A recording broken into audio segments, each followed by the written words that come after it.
Hi, everybody. You are a unique individual with the power to change lives just by being who you are, sharing your wisdom, and telling your story. Welcome to Legend of the Making, the podcast that recounts the adventures of experts on their way to becoming industry legends. We are powered by Jan's Pen, dedicated to drawing out the wisdom, knowledge, and stories of professionals and transforming them into authoritative books that teach, inspire, and lead. Our legend today is Camilla Jeffs. Camilla is a general partner for a $200 million real estate portfolio. It's called Steady Stream Investments, and an investment coach for women who are looking to change their family's trajectory. Camilla, hi. Thank you so much for coming on the program. Thanks, Jen. It's so fun to be here with you. It really is. It's always fun when we talk. Yeah, So for sure. let's get these listeners or these viewers informed. Can you tell us a little bit about where you are and how you got there? Sure. Yeah. So currently I own a couple of different businesses and I really enjoy those businesses. So one which you mentioned is Steady Stream Investments, and it's an investing business where I teach passive investors. I teach people how to add more passive income into their lives by investing in real estate um, through group investing. So it's actually a different way to invest in real estate rather than going out and buying your own rental and having to deal with all the headaches of that. You join a group of us. So we pool our funds and then we all go up and buy something bigger, like a apartment complex, for example, and then we hire property managers to take care of it. And then we all share in the returns from it. So that's one of my businesses. And the second business is called Color House Remodeling Co. And it is a residential home remodeling company that I also run. And so it's been a whirlwind, right? So that's where I am right now. Not to Also, mention 5 kids, but go ahead. yes, I have five children, Two and businesses, okay. they range in ages from 13 to 21 now, and so they're in their teen to early adult years. And yeah, it's been a crazy ride. So I guess if we want to go way back for the story, I got married very young and had babies pretty close to, within a couple of years of getting married. So had my first baby at 22. And then over 8 years, I had those all five kids. So I had five That's a kids in lot. 8 years. Well, I found myself in an interesting situation. So with my first, I was still in school and I had got my bachelor's degree. Made sure I got that degree, and then I got pregnant with twins, and I was like, I don't know how to do this. I don't know how to like work and pay for daycare for three really young kids. And so we decided it would be best for me to just be the stay-home parent because no salary I could ever achieve with my education with my bachelor's degree was in like English education. So being an English high school English teacher, that's not going to pay for daycare. So I was like, well, I guess, babe, you're going to have to bring in the income, and I will care for the children and the home. And in that role, while it was awesome to be home with the kids in some respects, it was also really challenging for me and really hard to be doing that. And I was like yearning for something more intellectual to do, Understandable. right? Because there's only so many times you can play Candyland before your brain just starts to like mold into all the colors. Um, so I was looking for something more intellectual. And I was also frustrated with the fact that I wasn't contributing to the family finances, or at least I thought I wasn't. I was And then gonna I stumbled upon a book. I'm a huge book reader. I read tons and tons of books. And it was suggesting that you become the chief financial officer of your family. So you run your family like a business, right? And we all know that we need to get good at finances and money, and that it's a struggle for a lot of us, right? Because we weren't taught it in schools. Like nobody taught us to do taxes in school, but I sure learned that Pythagorean theorem. Like that comes in useful every day. my goodness. So looked at this concept. I was like, that's really interesting. And then this book kind of laid out all the different parts of finance. So if you think about finance, of course, when you think about it in a business sense, you're like, oh yeah, there's revenue, then there's expenses, and there's all these other aspects to it.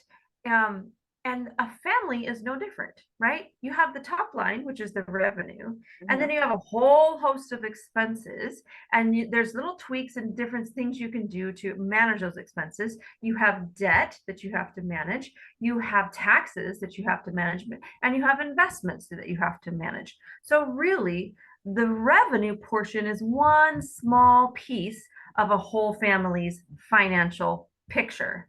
Yeah. And that's where I got really fascinated. I was like, okay, I want to become the CFO of my family. My husband will bring in the top line, and I'm going to manage everything else. And I just kind of took that by the steering wheel and said, okay, I'm gonna drive this ship. He's gonna put the gas in, but I'm gonna drive it to our destinations and figure out where we're gonna go. Um, and that's when I really started getting involved in investing and learning to invest myself. Mm-hmm. And I read lots of books, because this is back in the day where YouTube was not a thing, because I'm old. Not that old, but I'm old enough that YouTube wasn't a thing when I started out investing in my 20s, right? So 20 years ago, you couldn't just look up on YouTube and follow an influencer who helped you understand where to invest and how to invest. It was all book learning. And it was kind of intimidating, honestly, to pull up some of those books with, they used weird words in them that, I wasn't familiar with. So I had to really pay attention and learn. I read books on stock market investing. I read books on real estate investing. I read all the investing books I could get my hands on at the library, because I was really good at managing my money and I wasn't going to buy books. Now I buy books because I love books, but that time in my life was the library. And I found that I had a real pull towards real estate, because stock market investing is fine. However, it's much more difficult to understand, because it's not tangible. You can't touch it. You can't paint it. You can't make it look pretty, right? You just put your money into it and you just hope that it's gonna grow, because all the financial advisors say it will grow. Right. But it does it, and how does it work, and how do you have control of it? And it was mind-boggling to me. And back then, at the time, the everybody's advice was, oh, you just got to do a 401k and you just got to invest in the stock market, and then you'll be fine, right? You'll have $1 million by the time you're 65. And that was kind of the standard, was to get $1 million. Guess what? $1 million is not going to cut it anymore. You cannot retire if you only have $1 million. You have to have more than that to be able to retire.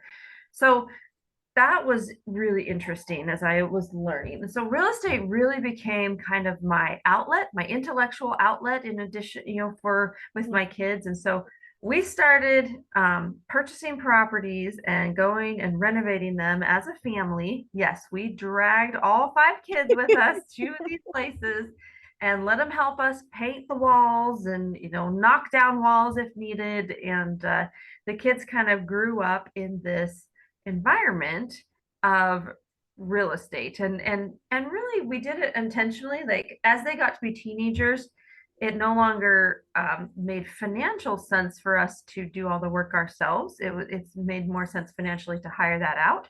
However, we have children that we want to teach, and they need to learn by experience, rather than just hearing and paper or computer or whatever. So it was important for us to teach them to work hard. And so all my kids know how to tile and baseboard and do drywall and all those things. And really, we worked hard to teach them while we were doing it. I would show them P&L statements, like how to read a P&L, and expenses, and like revenue streams and all of that. So we've had lots of those conversations, because I was determined that my children were not going to be like me when they first started out and just have no clue what's going on in this adult world of money.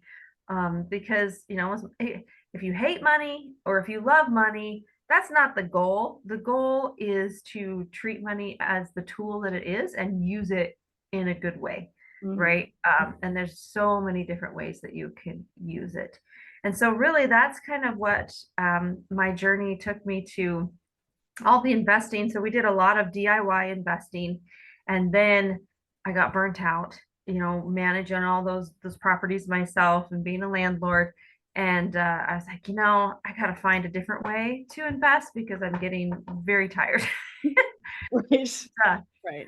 and so then I really wanted to buy an apartment complex at some point. We had bought fourplexes and smaller multifamilies, so I wanted to get a bigger one. Mhm.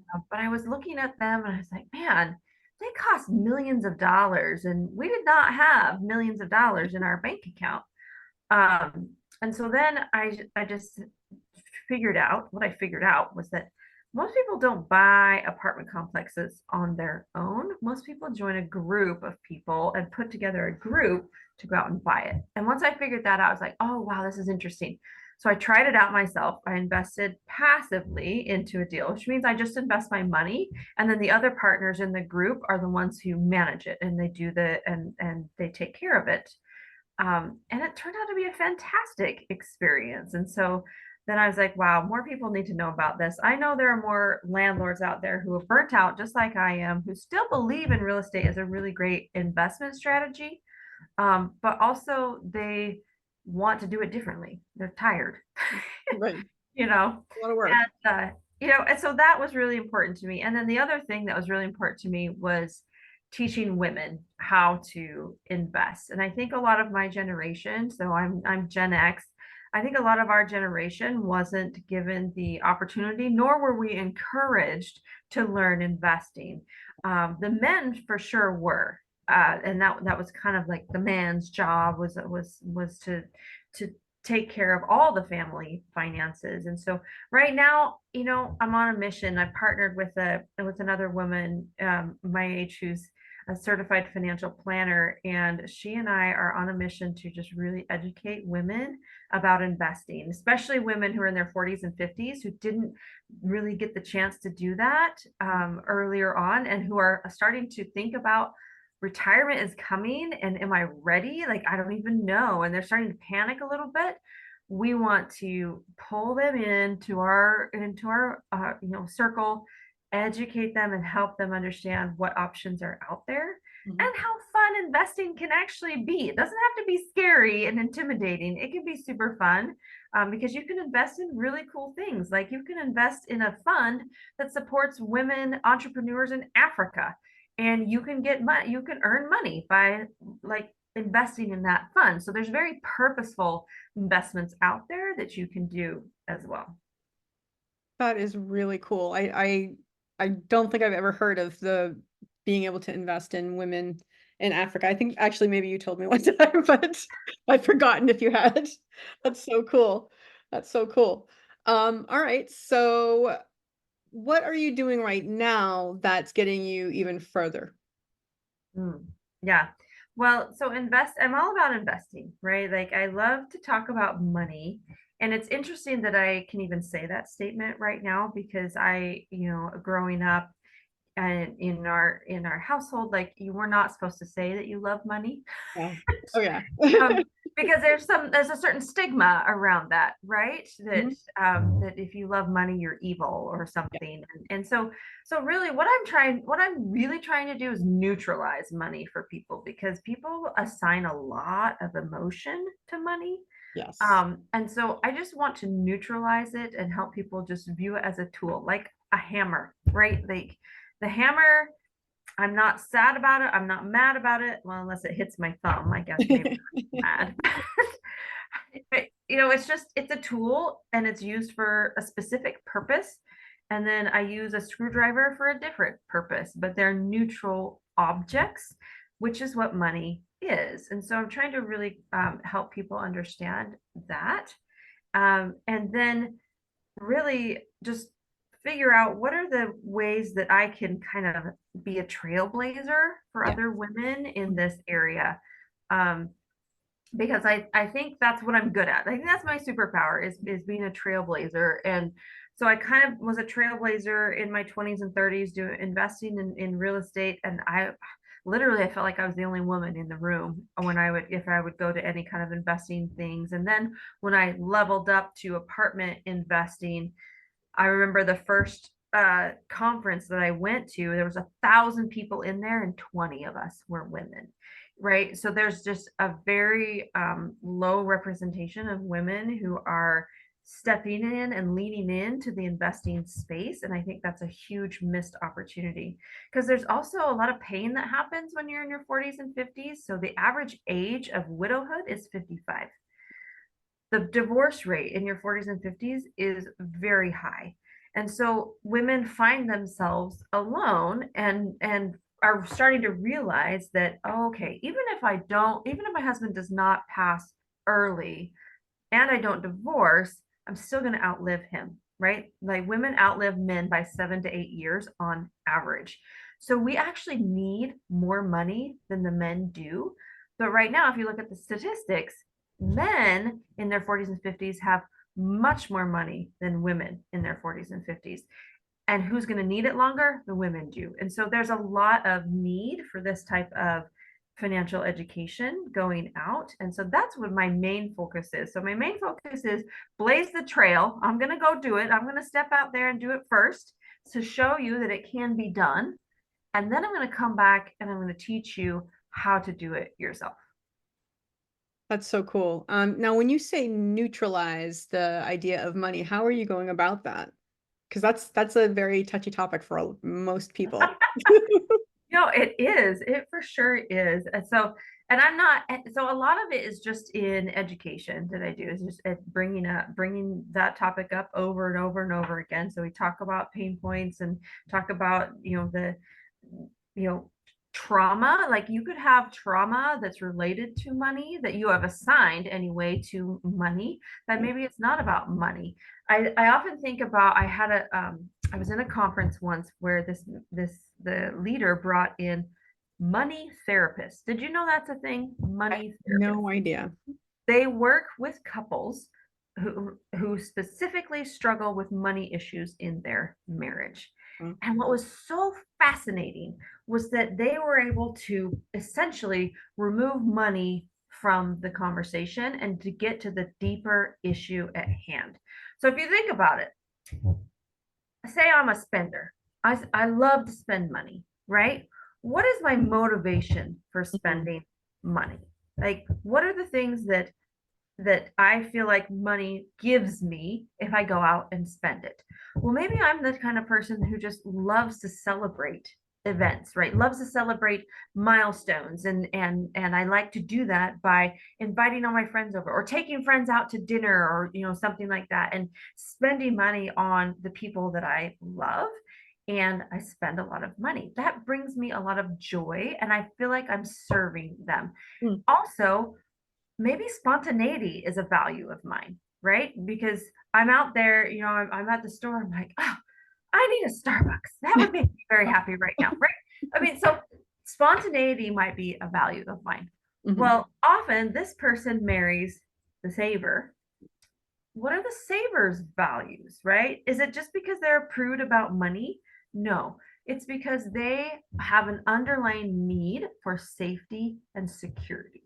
And so it was fascinating when they were talking about, okay, now how could these two people work together? You have the person who values safety and security, and then you have the one who values fun and spontaneity, right? What can you do to work together and kind of remove money from the equation, right? And so there's a lot of underlying issues that happen that people think are money related, right? They think, oh, people get divorced because of money. It's not because of money. It's Mm. because of those underlying issues that money could exacerbate. And if you don't work on those underlying issues, right? If you're the saver, you're the one who needs safety and security, and you're feeling unsecure because your partner is spending a lot of money, how can you help your partner still achieve their need for spontaneity and fun, right? While achieving your need of all the money not going out the window because you're assigning your safety and security just to the money, And Right. so there's a lot of things that you can work through. But it's pretty cool. You can find a money therapist out there to help you out. That might be a good idea. That's really cool. That's really cool. I had no idea. All right. So you know what? We love success stories, and you're clearly a big one, but on the road to success, there's always stumbling blocks, right? So can you tell us a mistake that you made along the way that you've learned a lesson, like, and tell us the lesson that you learned? Yeah, well, just the whole nature of being a trailblazer. Like, if you think about the movies, the person who's out front whacking the weeds away, do they ever come out unscathed? No, they are like full of scars. We're bleeding, we're crying, right? So, I mean, there's been so many hard moments in this journey, and I think everybody's journey is really difficult, but I tell you about one of them that was particularly scary and frightening for me. And this happened not too long ago. Um, so one of my businesses, started to struggle. So the economy started going crazy, right? So we can even point to the economy with the interest rates rising like crazy.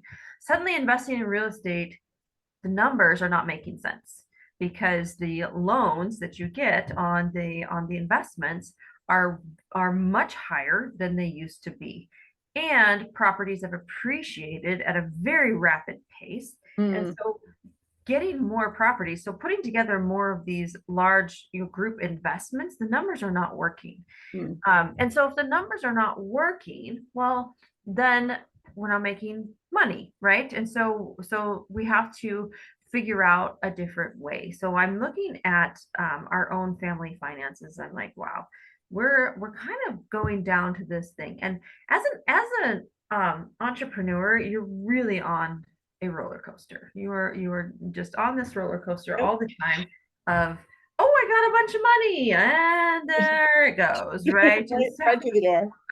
so there's a lot that you have to learn, and have an appetite for to be an entrepreneur. But I truly believe that entrepreneurship is the place that you find real freedom.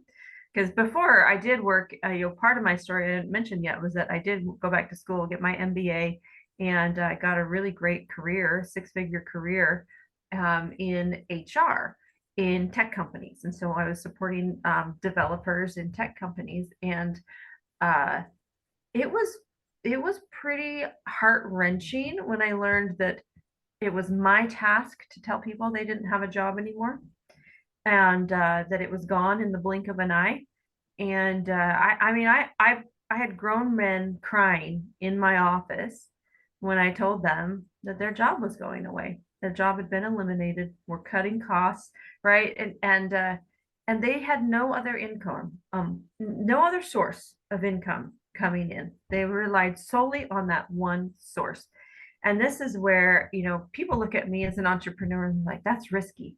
And I have to kind of turn the table and say, what you're doing is very risky too, Right. because you're relying on one source of income, and that company really has that. You may feel secure in your job, but I promise you, it can change in the blink of an eye and it can be gone, Right. right? So speaking of layoffs, right? So my husband had a really great tech job, and so I was kind of working as an entrepreneur and testing out the business and making sure that things are going to go right and things were going well. And I had left my W-2 job to focus 100% on my business. Mhm. But we were still relying on his W-2 job. Well, in June of 2023, he got the call and he was laid off. And so I was like, my business is not doing so great this year. 2023 was probably the worst year for an investing business to be going through. And so we had to really dig deep to figure out what to do Right. next. Yeah. And here's the serendipity of the story is that almost a year prior to that, when my business was going well, I had left my W-2. We had started talking about him leaving his W-2. And we're like, okay, let's set a goal. Let's set a goal for you also to leave your W-2 summer of 2023.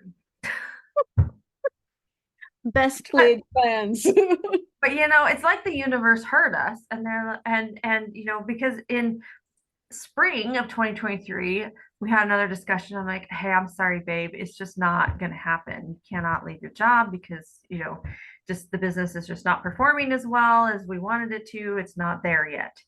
And he's like, okay, cool. I'll keep my job. Exactly in June 2023, he got the call. Oh and I was like, how did this happen? We manifested it. We wanted it. The universe gave it to us. And totally. want it at that exact moment. It's like that's exactly when we planned for this to happen. So now we're I'm thrown into this. Okay, now what? Right? What do we do now? Mm-hmm. And how do we manage through this? And I had started working on buying a business. And so as another investment strategy. So you can invest in a lot of things, and a business is one of those things. And so I had already been working on a business acquisition. Well, I'd been thinking about it, right? And like researching it, and because I'm the type of person that needs to know all the things before I take a step. Well, not all the things. I need to be 80% there before I like dive in. Right. We've talked about 80%. So I'm looking at buying a business, and we just decided, well, that's going to be what we have to do. We're just going to have to buy this business, right? So we're buying a home remodeling business, and it will come with a salary. Well, basically, I'll be a W-2 to myself, and so it will come with a salary. And we're like, okay, well, that will be our next income. Mm-hmm. Well, the business took 2 months, 3 months, 4 months, 5 months, 6 months. 8 months later, we finally closed on the business. Oh. So we've been floating for 8 months financially, which is a very uncomfortable feeling, right? Because you're just like, man, I don't know if we're gonna make it. Are we gonna? Or we're in this uncomfortable situation where most of our money is deployed into investments. Right. So it's even liquid. The money that you have. So we're not liquid. We have no more liquidity. Our liquidity dries up real fast when you don't have anything replacing it, right? When you turn off that spigot, that water just evaporates. And so we're in this super uncomfortable position that we had to just manage through and kind of make our way through it, knowing that we're going to be okay on the other side. Yes. Right. But we have to go through this super uncomfortable challenge, where, I've cried about it many times and been panicked about it. Woke up in the middle of the night panicking about it. I mean, I do deal with a lot of anxiety with my personality. Yeah. But there's one thing that I've really learned through this is that I just need to trust myself. I need to trust myself that if I look back, and one of my friends is like, look back at all your evidence. What evidence do you have of not figuring things out?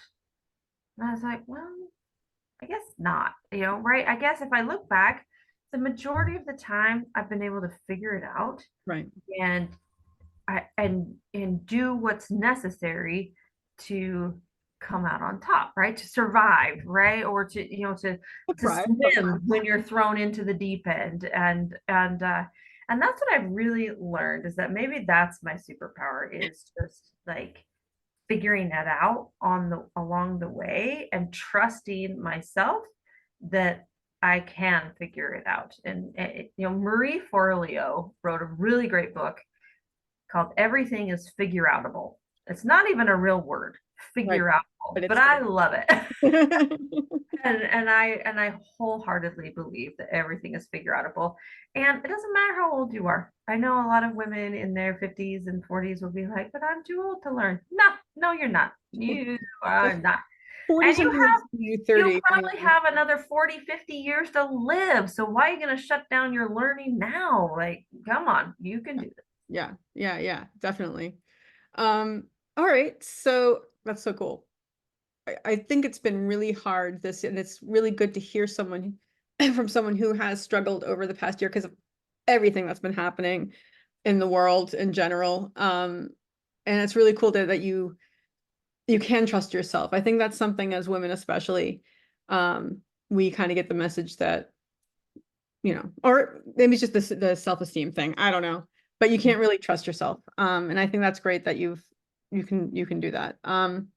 So what kind of advice would you give to somebody who's trying to make their bones in whatever business that they're sort of starting out in? You need friends. And so I just my partner and I, so I bought this business with a partner. I didn't do it on my own. And we just recorded a podcast episode on my podcast where we were talking about this concept of getting out there and getting to know people who are doing what you want to be doing. You Mhm. need to surround yourself with those kind of people. And for she and I, it all started by both of us joining an accountability group. There was a women's accountability group that we both discovered and joined 2.5 years ago. And through those 2.5 years, we got to know each other, right? And we got to know each other in a very uh, raw, real way in terms of like it was definitely about achievement, right? Like we were reporting back. We made a goal. We had quarterly goals, and then we would report back every single week on how we're doing towards our quarterly goals. And then we would set like weekly goals, and we'd have to report back on those weekly goals in order to be able to achieve the quarterly goal. So it was broken down. Mhm. And we saw just massive achievements being done by the women in our group, in addition to our own achievements that we were able to do. And really, just even being in that room was so inspiring to me to keep going, right? And to have like that space to be able to talk in a big way. I know that sounds funny, but sometimes as women, we're very reserved about what we've done. And we're like, oh, it's not a big Yeah, yeah, deal, totally. right? Yeah. But in that group, the leader of that group is like, no, you say your numbers loud and proud. You own what you've been able to do. Like, stop just, you know, dumbing it down. Here we're talking numbers, right? Yeah. This is your safe space to talk numbers because we want to support you and cheer for you and help you in any way that we can. And so that was super cool. And so really, like, you've got to get out, you've got to go to meetups. And I know COVID kind of like stopped a lot of us from doing that, myself included. It's been really difficult. Also, I'm an introvert, right? So I really like just staying home, just being in my house. But I know I need to push myself to get out and meet people, because the coolest thing is that you never know what door is going to open for you. But for sure, doors are not going to open if you don't step out, Right. right? You Right. stay small and stay where you are, you're not going to be able to get any doors open to you because nobody knows you. I can't tell you how many doors have opened for me, like speaking opportunities on stages, podcast guest opportunities, opportunities to partner with people in investments have opened because I have gotten out of my shell. Not a ton, right? I don't do it a lot because I'm an introvert and I need to recover from stuff like that. But I do it Your enough, energy gets right? chopped out. Right. Yeah. Yeah. Yeah. So I do it enough so that I can, and then I've been able to open doors for people too, which is a really cool feeling. That is That really, once you get to that point where you can start opening doors for people, that's pretty awesome. that is really awesome. I love that. I really, yeah, that's one of the great feelings, I think, is being able to help someone else out, especially someone who's been in your position, like you've been in their position. Mhm. All right. Well, I would love to continue talking forever because you're awesome and we have fun, but we have to wrap up. So thank you so much, Camilla. And we really value your insights and experience. Thank you for sharing them. Everybody out there, thank you for joining this epic episode of Legend in the Making. Again, we're powered by Jen's Pen, where every voice holds a story and every journey is filled with lessons. As a legend of the making yourself, it is your duty to share your voice and lessons for the benefit of others. Go to jenspen.com if you want to find out how we can help you do that. Oh, and Camilla's coming out with a book soon. He doesn't know what the title is, but keep on the lookout. Camilla's wisdom will be available in book form. So everybody out there, thank you so much. And remember that everybody has a tale to tell. What's yours? Thank you. Thank you. Awesome. Thank you so much. That was really good. Yeah, thank you. Yeah, awesome. So that'll be up on, it's already up on Facebook right now. Okay. So, and yeah, Is this in a Facebook group or is it in it's on a page. On a page? Okay. The Jen's Pen page, and then I'll share it. It might be on my profile. I'll be sharing it to a bunch of different places, and I'll tag you in. Yeah, will you tag me so I can reshare? That'd be great. Perfect. Awesome. Thank you so much. Have a good one. Perfect. Thank you. See you Bye-bye. later.